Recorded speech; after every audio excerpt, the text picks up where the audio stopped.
Bismillahirrahmanirrahim. Assalamualaikum warahmatullahi wabarakatuh. Alhamdulillah hamdan katsiran thayyiban mubarakan fi kama yuhibbu rabbuna wa yarda. Asyhadu an la ilaha illallah wahdahu la syarikalah wa asyhadu anna Muhammadan abduhu wa rasuluhu la nabiyya wa la rasula ba'dah. Sahabat Mawadah Center dimanapun Anda berada, mungkin banyak pertanyaan dari kita, mengapa kita hidup dan tidak boleh melakukan apa saja yang kita suka? Kenapa kita dilarang menghambur-hamburkan waktu untuk sekedar main-main dan juga menikmati dunia? Maka jawabannya adalah karena Allah Subhanahu wa Ta'ala yang menganugerahi hidup dan kehidupan berfirman, "Afa hasibtum annama khalaqnakum abathan wa annakum ilaina la turja'un. Fata'ala Allahul Malikul Haqq. La ilaha illa huwa rabbul arsyil karim." Apakah kalian mengira bahwa kami menciptakan kalian hanya untuk main-main dan bahwa kalian tidak akan dikembalikan kepada kami? Maka Maha Tinggi Allah Subhanahu wa Ta'ala, Raja yang sebenarnya. Tidak ada Tuhan yang berhak disembah selain Dia, Tuhan yang maha mempunyai arsy yang mulia. Quran Surat Al-Mu'minun ayat 115 dan 116.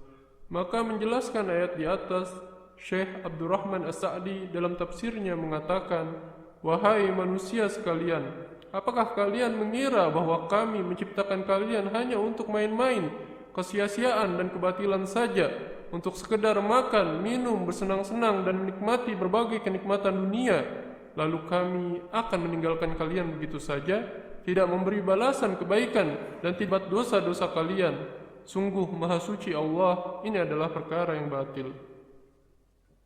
Maka hidup kita tentunya ada pertanggungjawabannya. Bahkan setiap kebaikan yang kita lakukan, juga keburukan yang kita lakukan, sekecil apapun itu, pasti Allah Subhanahu wa Ta'ala akan membalasnya. Dalam firman-Nya Allah Subhanahu wa Ta'ala berfirman, "Faman ya'mal mithqala dzarratin khairan yarah, wa man ya'mal mithqala dzarratin syarran yarah."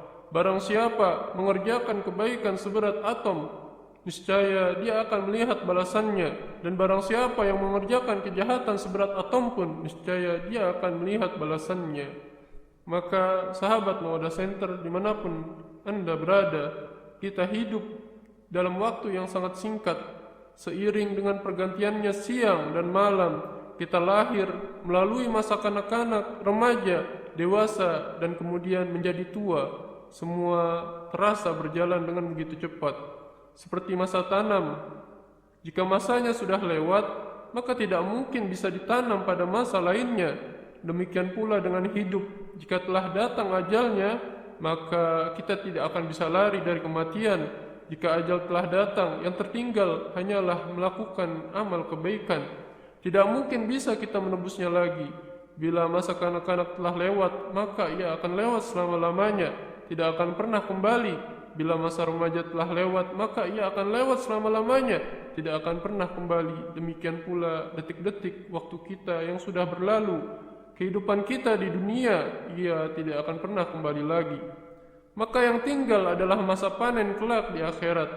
Bila yang ditanam di dunia ini adalah sebuah kebaikan, maka kita akan menikmati hasil panennya di surga sepanjang masa. Namun sebaliknya, jika yang ditanam di dunia adalah dosa dan kemaksiatan, maka panennya akan gagal total dan dia akan menuai kesengsaraan di neraka. Na'udzubillah summa na'udzubillah.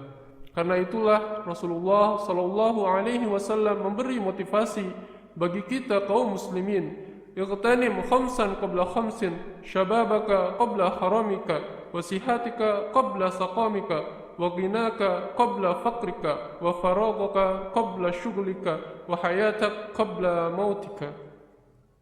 Gunakanlah 5 perkara sebelum datangnya 5 perkara, masa mudamu sebelum masa tuamu, sehatmu sebelum sakitmu, kayamu sebelum miskinmu, waktu luangmu sebelum sibukmu, dan hidupmu sebelum matimu.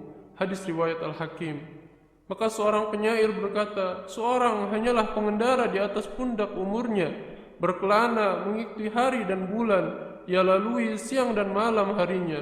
Semakin jauh dari kehidupan, maka ia akan semakin dekat dengan kuburannya. Sungguh, Alangkah malangnya orang yang malah senang dengan pertambahan usianya.